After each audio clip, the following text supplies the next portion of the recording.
नमस्कार, स्वागत है आपका समाचार केसरी न्यूज में। मैं हूं अभिषेक और आज की बड़ी और अहम खबरों के साथ हाजिर हूं। तो चलिए नजर डालते हैं आज की प्रमुख सुर्खियों पर। यूपी के सभी जिलों में 7 व 8 अगस्त को किसानों का चयन किया जाएगा और उन्हें कृषि उपकरण वितरित किए जाएंगे। ई लॉटरी में चयनित किसानों को एसएमएस भेजा जाएगा। उत्तर प्रदेश के किसानों को अनुदान पर कृषि यंत्र दिए जाएंगे।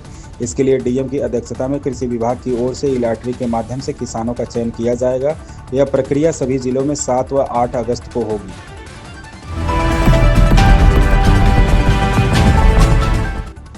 वाराणसी में 9 दिन तक लगातार 5 मीटर बढ़ने के बाद बुधवार से गंगा का जलस्तर कम होने लगा। अब हर घंटे 2 सेंटीमीटर गंगा का पानी नीचे आ रहा है।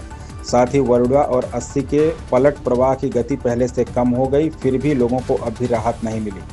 वाराणसी में बुधवार को गंगा में उफान कम हुआ तो जलधारा सड़कों और गलियों से वापस घाटों की सीढ़ियों तक लौटने लगी। गंगा बाबा विश्वनाथ मंदिर के गंगा द्वार से 12 सीढ़ी नीचे है। वहां ललिता घाट और दीवारें पूरी तरह से पानी में डूबी हैं।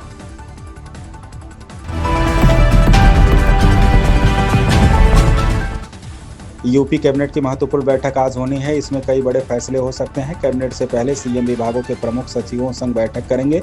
मुख्यमंत्री योगी आदित्यनाथ की अध्यक्षता में बृहस्पतिवार को लोक भवन में कैबिनेट की बैठक होगी, जिसमें पूर्व पीएम अटल बिहारी वाजपेयी के नाम पर उच्च शिक्षा ग्रहण करने वाले छात्रों के लिए नई छात्रवृत्ति योजना शुरू करने, विलय के बाद खाली विद्यालयों में बाल वाटिका खोलने समेत 1 दर्जन से अधिक प्रस्तावों को मंजूरी दी जाएगी।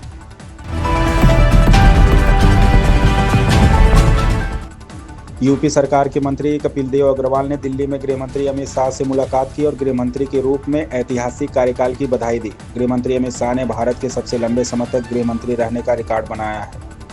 केंद्रीय गृह एवं सहकारिता मंत्री अमित शाह को उनके ऐतिहासिक 2259 दिन के सफल और सतत गृह मंत्री कार्यकाल पर प्रदेश के व्यावसायिक शिक्षा, कौशल विकास एवं उद्यमशीलता राज्य मंत्री, स्वतंत्र प्रभार एवं मुजफ्फरनगर विधायक कपिल देव अग्रवाल ने दिल्ली में भेंट कर शुभकामनाएं और बधाई दी।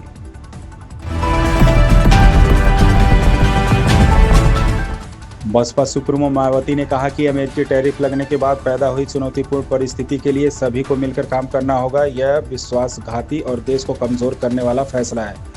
बसपा सुप्रीमो मायावती ने कहा कि अमेरिका द्वारा भारत पर 50% टैरिफ लगाना विश्वासघाती और देश को कमजोर करने वाला कदम है। इससे पैदा हुए हालात से निपटने के लिए सभी को पूरी परिपक्वता दिखाते हुए राजनीतिक स्वार्थ और संकीर्णता से ऊपर उठकर काम करना होगा।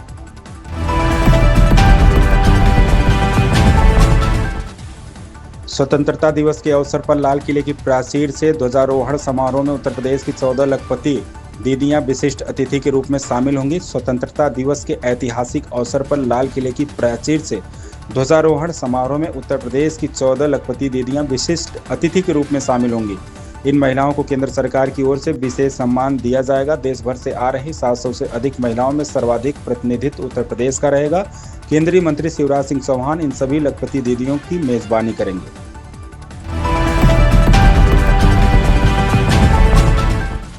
मुख्यमंत्री ममता बनर्जी ने आरोप लगाया कि भाजपा एसआईआर के जरिए बंगाल के नागरिकों की नागरिकता छीनने और उन्हें रोहिंग्या बताकर बांग्लादेश भेजने की साजिश कर रही है।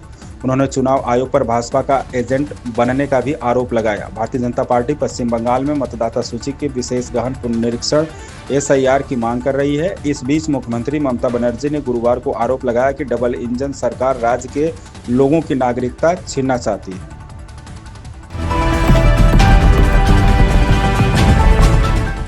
प्रधानमंत्री मोदी के किसानों के हितों के लिए व्यक्तिगत कीमत चुकाने को तैयार हूं वाले बयान पर शिवसेना यूबीटी प्रमुख उद्धव ठाकरे ने तीखा वार किया है। उन्होंने कहा कि जो लोग पहले किसानों को नक्सली कहकर रोका करते थे, अब उन्हें किसानों की याद आ रही है।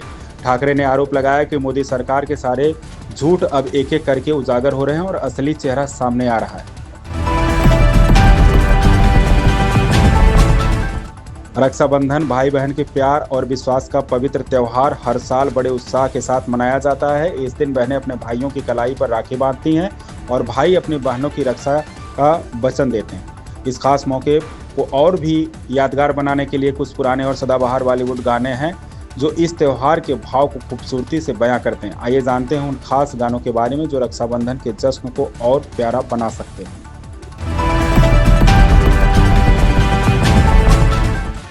कप्तान के रूप में धोनी ने कोहली को अंतर्राष्ट्रीय क्रिकेट में उनके शुरुआती वर्षों में निखारने में अहम भूमिका निभाई। जब कोहली ने 2008 में डेब्यू किया था तब धोनी पहले से ही एक स्थापित कप्तान थे और उनके शांत नेतृत्व में कोहली को एक आक्रामक और जोशीले खिलाड़ी के रूप में विकसित होने का मौका मिला।